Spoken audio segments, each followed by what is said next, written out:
राहुल गांधी शशि थरूर के साथ करते हुए दिखाई दे रहे हैं। लेकिन इसमें मामला केवल कांग्रेस पार्टी का नहीं है। अब आप देखिए दूसरे कुछ दलों को भी। लोकसभा में समाजवादी पार्टी तीसरा सबसे बड़ा दल है। भाजपा कांग्रेस के बाद समाजवादी पार्टी का नंबर आता है, जिसके 37 लोकसभा सदस्य हैं। उसका एक भी सांसद इस ऑल पार्टी डेलीगेशन में नहीं गया है। अब इसके बारे में कोई खबर नहीं है। 37 सदस्यों वाली पार्टी का कोई सदस्य न जाए डेलीगेशन में और वो एतराज़ भी न करे, तो उसका मतलब समझ लीजिए कि अंदर खाने समाजवादी पार्टी ने सरकार से अनुरोध किया होगा कि हमारे किसी सदस्य को शामिल मत कीजिए। क्यों? 2027 में विधानसभा के चुनाव है उत्तर प्रदेश में। उनको लगता है कि अगर पाकिस्तान के खिलाफ हम दुनिया में जाकर बोलेंगे और भारत का पक्ष लेंगे तो मुसलमान नाराज़ हो जाएगा, उनके वोट बैंक पर असर पड़ेगा। मुझे इसके अलावा कोई कारण नहीं नज़र आता कि 37 लोकसभा सदस्यों वाली पार्टी का एक भी एमपी इस डेलीगेशन का हिस्सा नहीं है। और उससे बड़ी बात कि उस पार्टी की ओर से कोई एतराज़ भी नहीं किया गया। एक एमपी की पार्टी असदुद्दीन ओवैसी की है, वो डेलीगेशन में शामिल है।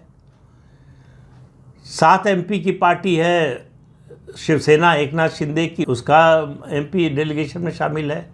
9 एमपी की पार्टी है शरद पवार की, उसमें उनका एमपी और उनकी बेटी जो है वो शामिल है। डीएमके ने अपना सदस्य दिया और एक पार्टी और जिसका सदस्य नहीं है, जिसकी संख्या समाजवादी पार्टी के बाद सबसे ज़्यादा है लोकसभा सदस्यों की, वो है तृणमूल कांग्रेस। तृणमूल कांग्रेस ने ज़्यादा कुछ बोला नहीं है। तृणमूल कांग्रेस ने नाम किसका दिया था? नाम दिया था फिर विड्रॉ किया। किसका नाम दिया था?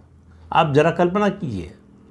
यूसुफ पठान का, जो फर्स्ट टाइम एमपी हैं, जो भारत के खिलाफ बोलने के लिए जाने जाते हैं, जो जिस तरह की बातें करते हैं वो समाज में विद्वेष और विभेद पैदा करने वाली बातें करते हैं।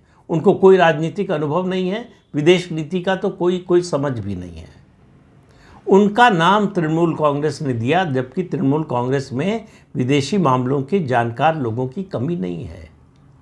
इसके बावजूद ममता बनर्जी ने और किसी का नाम नहीं दिया। उनको लगा कि किसी गैर मुस्लिम सांसद को अगर डेलीगेशन में भेजेंगे तो हमारे वोट बैंक पर नुकसान पड़ेगा। वहाँ तो चुनाव 2026 में ही है। तो वोट बैंक की पॉलिटिक्स किस तरह से कुछ पार्टियों के लिए राष्ट्रहित से बड़ी हो गई, ये इस डेलीगेशन के चयन और जिस तरह के नॉमिनेशन हुए हैं उसमें उसका उदाहरण है।